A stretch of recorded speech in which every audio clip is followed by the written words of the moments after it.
इस वीडियो में हम पढ़ेंगे units and measurement. ICSE board का जो 9 का सिलेबस है उसका जो पहला चैप्टर है वो है यूनिट्स एंड मेजरमेंट। और आज के वीडियो में हम सीखेंगे यूनिट क्या है और मेजरमेंट क्या है, यूनिट किसको कहा जाता है और मेजरमेंट है क्या चीज, एकदम बेसिक चीज का अंडरस्टैंडिंग हम आज समझेंगे। आज क्या सीखेंगे? Unit and measurement. Measurement process होता क्या है और यूनिट क्या है। देखो क्या है मेजर करना, यानी एक्सप्रेस करना। टू एक्सप्रेस, मेजरमेंट यानी टू एक्सप्रेस कोई भी क्वांटिटी, कितना अमाउंट ऑफ क्वांटिटी है उसको एक्सप्रेस करने को बोला जाता है मेजरमेंट। देखो मान लो कि यहाँ पे हमको क्या करना है, एक हम मास से स्टार्ट करते हैं। हम मास कैसे मेजर करते हैं? कोई भी क्वांटिटी लेके स्टार्ट करते हैं। मैं मास से करूंगा। मास को कैसे मेजर किया जाता है ये एक बार हम सीख गए तो कोई भी क्वांटिटी कैसे मेजर किया जाता है हम सीख जाएंगे, बात सेम रहेगा। अच्छा, पहले के एग्जांपल लेते हैं। मान लो there are some few number of apples. अगर मैं पूछूं how many apples are there, तो क्वेश्चन बहुत इजी है। There are 1 2 3 4 5 apples. तो हमने अभी बेसिकली क्या किया, एप्पल का जो क्वांटिटी है उसको मैंने एक्सप्रेस किया है कि 5 एप्पल्स। देखो 5 एप्पल्स, तो ये क्या है, एक्सप्रेस करना हुआ ना एप्पल का जो क्वांटिटी, कितना अमाउंट ऑफ क्वांटिटी है, तो 5 एप्पल्स। ठीक है, तो ये 5 क्या है, मेजरमेंट है। तो यहाँ पे एक चीज को समझना इंपॉर्टेंट है कि अगर हमने ये कैसे कहा कि ये 5 एप्पल है, हमने ये ऐसे कहा क्योंकि हमको 1 एप्पल का कॉन्सेप्ट है कि 1 एप्पल क्या है, एक एप्पल क्या है उसका आइडिया है। हम समझ सकते हैं उसको कि एक एप्पल क्या है, और एक एप्पल के कॉन्सेप्ट से ही हमने 5 एप्पल को मेजर किया क्योंकि हम काउंट कर सकते हैं कि देयर आर 5 एप्पल्स।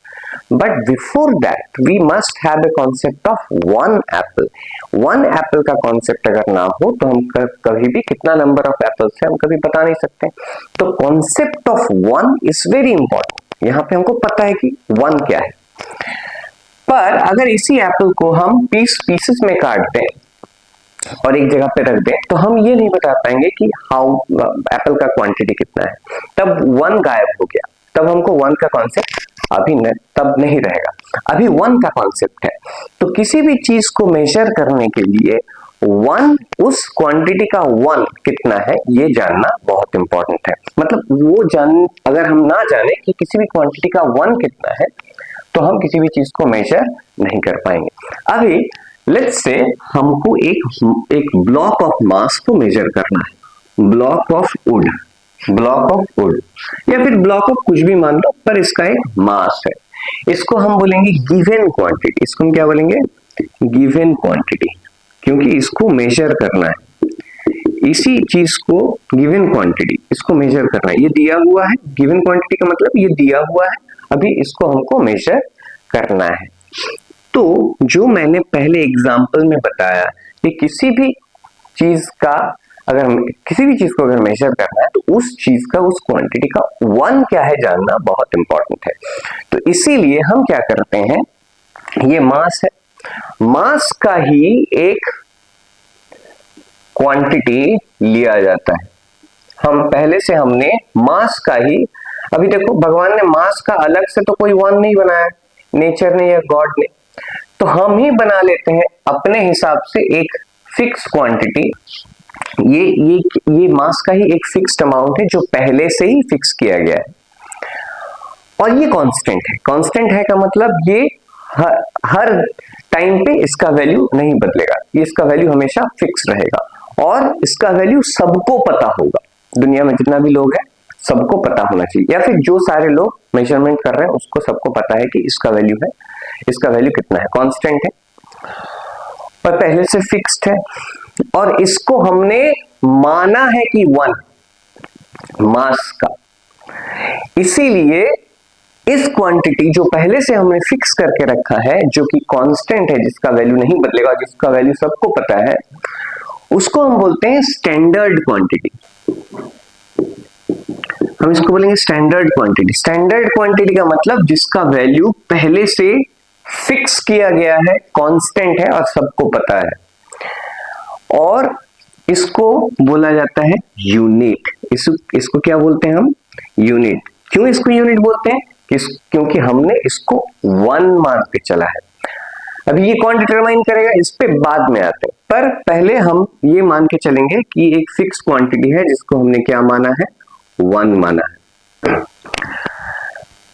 अभी हम क्या करेंगे, इसको मेजर करना है, और ये क्या है हमारा? 1 standard quantity, constant, fixed value. इसको इससे कंपेयर करेंगे। क्या करेंगे? इसको इससे क्या करेंगे? कंपेयर करेंगे। सिंपल सा चीज है, कंपेयर करके देखेंगे कि इसमें ये कितना बार फिट होगा। सिंपल।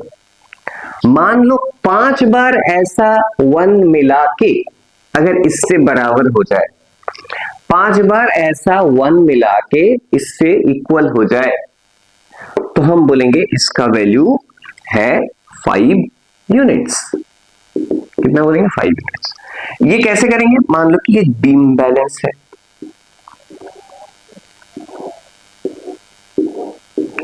बीम बैलेंस में हम क्या करेंगे, एक तरफ इसको डालेंगे और दूसरी तरफ ऐसा डालेंगे, बहुत सारा डालेंगे। मान लो कि मैंने यहां पे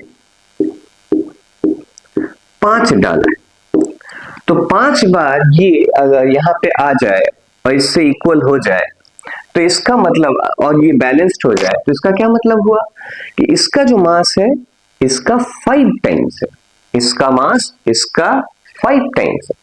तो हमारा मेजरमेंट हो गया। तो हम अभी बोलेंगे इसका मास है 5 यूनिट्स, क्योंकि ये यूनिट है तो 5, इसका मास बोलेंगे 5 यूनिट। तो बेसिकली हमने क्या किया है, गिवन क्वांटिटी यानी जिसको मेजर करना है उसको हमने स्टैंडर्ड क्वांटिटी से कंपेयर किया है। स्टैंडर्ड क्वांटिटी क्या है? एक फिक्स्ड वैल्यू, कांस्टेंट वैल्यू, और जो सबको पता है, यूनिवर्सली सबको पता है, उसको हम बोलते हैं स्टैंडर्ड क्वांटिटी, और जिसको हम 1 मान के चलते हैं। तो स्टैंडर्ड क्वांटिटी से गिवन क्वांटिटी को कंपेयर करके हमने इसका मास को मेजर किया है। That's all. ऐसे ही होता है मेजरमेंट। तो जब तक, जैसे एप्पल का एग्जांपल था, 1 एप्पल हमको पता है तो हम काउंट करके बता सकते हैं कि कितना एप्पल है। तो यहाँ पे हमको 1 मास पता है, और ये हम कंपेयर करके बता सकते हैं कि ये जो है इसका 5 टाइम्स है, तो इसका मास, इसका अगर यूनिट हो, इसका अगर हो 1 यूनिट, तो इसका होगा 5 यूनिट। अगर ये इससे 100 गुना ज्यादा हो, कंपेयर करने के बाद पता चले कि इसका मास इससे 100 गुना ज्यादा है, तो इसका अगर 1 तो हम बोलेंगे इसका 100 यूनिट। That's all. ऐसे ही हम मेजर करते हैं। तो अभी हम यहाँ पे 2 डेफिनेशन लिखेंगे, एक यूनिट का डेफिनेशन लिखेंगे और एक क्वांटिटी मेजरमेंट प्रोसेस का डेफिनेशन लिखेंगे।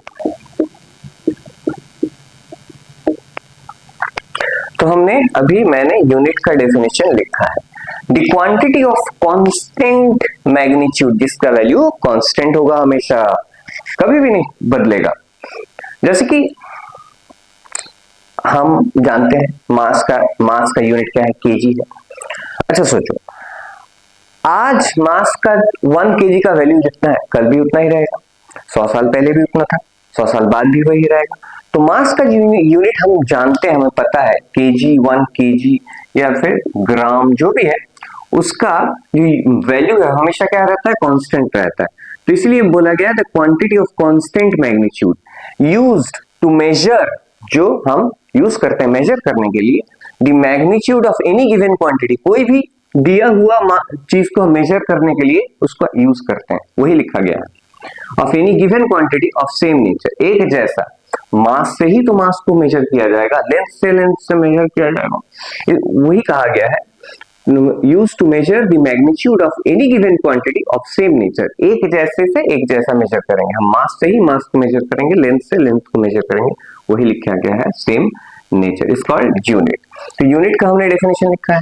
अभी हम मेजरमेंट प्रोसेस का डेफिनेशन लिखेंगे। मेजरमेंट प्रोसेस क्या है?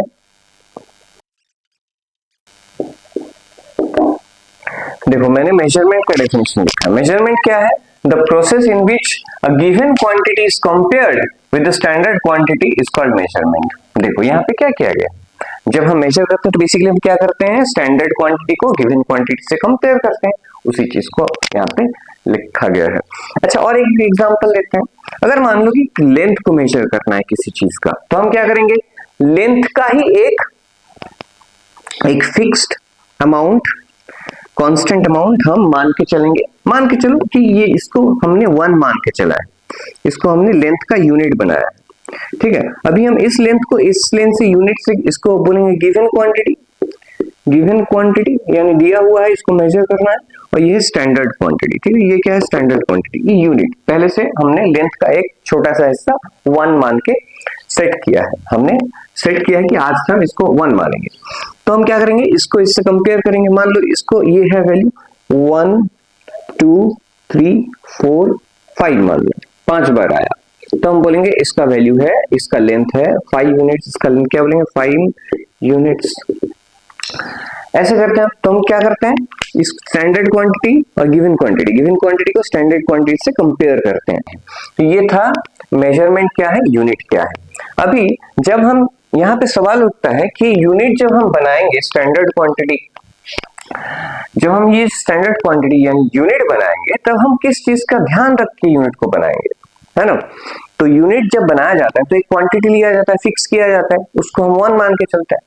तो क्या क्या चीज को ध्यान रखना होगा जब हम यूनिट बनाते हैं, वो सारा पॉइंट हम अभी लिखें। यहाँ पे हम लिखते हैं। चलो, यूनिट जब हम बनाते चूज करते हैं तो हम देखते हैं कि एक नंबर वो कन्वीनियंट हो, कन्वीनियंट साइज का हो, यानी वो सहूलियत के हिसाब से हम उसका साइज चूज करते हैं, अपने मतलब ऐसा साइज चूज करते हैं ताकि हमारा मेजरमेंट प्रोसेस इजी हो। फॉर एग्जाम्पल, मान लो कि मैं अपना मास को मेजर करना चाहता हूं, तो हम क्वांटिटी केजी को ही यूनिट लेके चलेंगे, केजी को यूनिट लेके चलेंगे, है ना।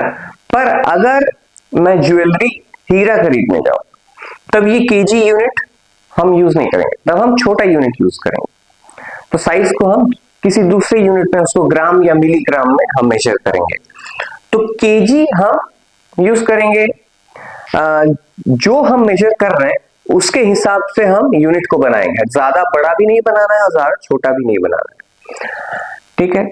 तो अगर मान लो फॉर एग्जाम्पल मुंबई से दिल्ली का अगर डिस्टेंस हम मेजर करना चाहें, तो हम किलोमीटर में मेजर करेंगे। वहां पे हम यूनिट क्या लेंगे, किलोमीटर के। पर अगर मैं अपना हाइट को मेजर करना चाहूं, तो मैं सेंटीमीटर यूज करूंगा, छोटा यूनिट यूज करूंगा। तो हम कितना अमाउंट को चूज कर रहे हैं यूनिट बनाने के लिए, वो डिपेंड करता है कन्वीनियंस के हिसाब से। हम तो साइज इसका क्या होना चाहिए, ना तो बहुत बड़ा हो ना तो बहुत छोटा हो, कन्वीनियंट साइज हो, ठीक है, इजी रहे ताकि मेजर करना। 2 नंबर, वो इजीली डिफाइनेबल होना चाहिए, यानी हम उसको बता सकें कि 1 यूनिट क्या है। अगर हम 1 केजी मास कितना है ठीक से नहीं बता पाए, 1 मीटर लेंथ कितना है ठीक से नहीं बता पाए, तो हम कभी भी यूनिट लेके काम नहीं कर सकते। अगर यूनिट का वैल्यू कितना है उसका ठीक ठीक डेफिनेशन ना हो कि 1 केजी कितना है, जैसे मास का क्या है, मास का केजी है, मास का ग्राम भी होता है, लेंथ का मीटर होता है, सेंटीमीटर होता है। तो 1 केजी कितना है, 1 ग्राम कितना है, 1 मीटर कितना है, 1 सेंटीमीटर कितना है, ये अगर हम ठीक से बता नहीं पाए तो हम मेजरमेंट प्रोसेस को आगे नहीं बढ़ा पाएंगे। यानी वो इजीली डिफाइनेबल होना चाहिए, ठीक से हम उसको डिफाइन कर सकते हैं, कर सकना चाहिए कि 1 का वैल्यू कितना है। 3 number, it should not change with time, should not, वो यूनिट क्या होना चाहिए, समय और जगह के हिसाब से बदलना नहीं चाहिए। जैसे आज जो 1 केजी का वैल्यू जितना है, मान लो कि ये 1 केजी का वैल्यू है, ये 1 केजी है, तो ये 1 केजी आज जितना है कल भी उतना ही रहना चाहिए, टाइम के साथ साथ बदलना नहीं चाहिए। और क्या होना चाहिए, वो जगह के हिसाब से भी बदलना नहीं चाहिए। 1 केजी का वैल्यू यहाँ पे जो होना चाहिए, अमेरिका में भी वही होना चाहिए, ऑस्ट्रेलिया में भी वही होना चाहिए, कहीं पे भी वही होना चाहिए। तो वो यूनिट का value should not change with time and place, वो जगह और टाइम के हिसाब से बदलना नहीं चाहिए। और क्या, should be easily reproducible, should be, इसका मतलब है जो यूनिट हम बना रहे हैं किसी भी चीज का, जैसे मास का केजी, लेंथ का मीटर, मान लो कि ये 1 मीटर है, ये 1 केजी है, ये हम इजीली बना सके। ऐसा नहीं कि किसी जो जिसने बनाया है उसी के पास है, हर किसी के पास नहीं है, क्योंकि बनाना बहुत डिफिकल्ट है, 1 केजी बनाना या फिर 1 मीटर बनाना बहुत डिफिकल्ट है, तो ये इससे काम नहीं होगा। ये ऐसा होना चाहिए यूनिट कि हम इजीली उसको बना सके, प्रोड्यूस कर सके। 1 केजी हर किसी के पास 1 केजी होना चाहिए, पर उसका वैल्यू फिक्स रहना चाहिए, पर वो पॉसिबल होना चाहिए कि हम 1 केजी या फिर 1 मीटर हम बना सके। It should be easily reproducible, ताकि हम, ऐसा होना चाहिए कि ताकि हम उसको इजीली प्रोड्यूस कर सकें।